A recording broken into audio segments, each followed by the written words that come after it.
Sorry, ladies. Biškopis Freds Klogeters, kurš dzīvo netālu no Manheimas, Vācijas rietumos, atvainojas bitēm par to, ka stiprā lietus laikā grib izrādīt bišu stropus mūsu filmēšanas grupai.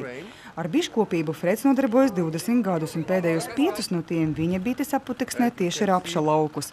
Bitenieks ir pārliecināts, ka nav zaudējis nevienu biti dēļ tā, ka zemnieki rapsim būtu nepareizi pielietojuši pesticīdus. Raksti, kurus esmu lasījis specializētajā literatūrā, teikts, ka bites un pat kamenes iet bojā pesticīdu dēļ, bet es kā profesionāls biškopis no savas pieredzes to apstiprināt nevaru. Šādi pētījumi tiek veikti laboratorijās, nevis reālajā dzīvē.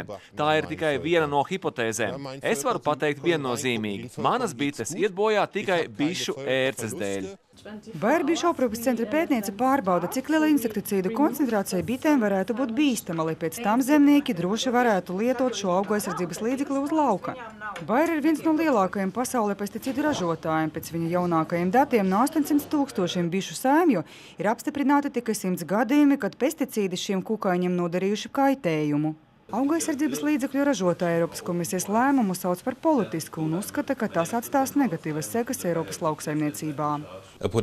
Šie pesticīdi nekādu nelabvēlīgu ietekmi uz bitēm neatstāja, esmu pilnībā pārliecināts. To pierāda arī mūsu pētījumi, tāpēc šis Eiropas komisijas aizliegums ir absolūti lieks. Turklāt diezgan būtiski samazināsies rapšu sējumi un zemnieki cietīs ļoti liels zaudējums. Ja samazināsies rapšu lauki, biškopiem tas arī nenāks par labu. Bišu izmiršanu savās dravās pirms 10 gadiem pamanīja Rietuma Eiropas un ASV bitinieki. Pirms gadiem 4 šī tendence atceļojusi arī līdz Latvijai. Kāpēc tas notiek, hipotēzes ir visdažādākās. Cilvēki ir atkarīgi no savaļas aputeksnētāja bezmaksas pakalpojumiem, jo bites ir atbildīgas par katru 3. kūmosu, ko liekam mutē, zinātnieki uzsver.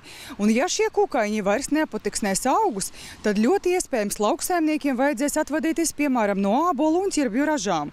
Taču šajā ciņā par bitēm un medu nedrīkst ciest arī zemnieki, piemēram, rapšaudzētāji.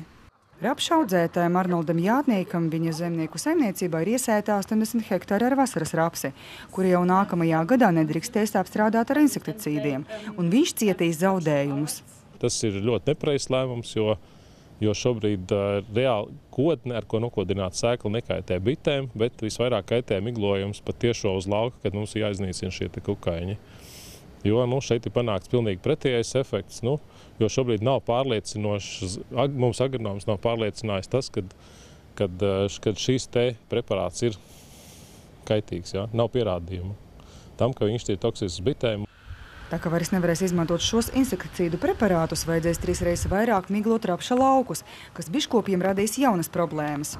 Ja šis ķimikālies nevarēs izmantot, vasaras rapsi būs neizdevīgi audzēt un rapša sējumi jau pēc 2 gadiem samazināsies gandrīz uz pusi. Kā var tādas lēmumus pieņemt un tās lielās bažas, kas patiesībā aiz tā visa slēpjas, jo mēs redzam, ka ar šo lēmumu nav ieguvēju. Kā arī daļa no mūsu zemniekiem teica, no vienas puses varbūt nevajadzēja mānīt un manipulēt ar bitē un ar sabiedrību, gribam izņemt no ražošanas rapsi, tad tā arī pasakam.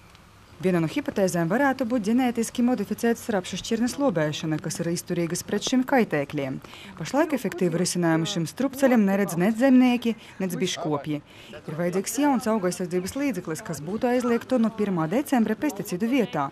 Taču, lai izgudrotu jaunu preparātu, paies vismaz 5 gadi.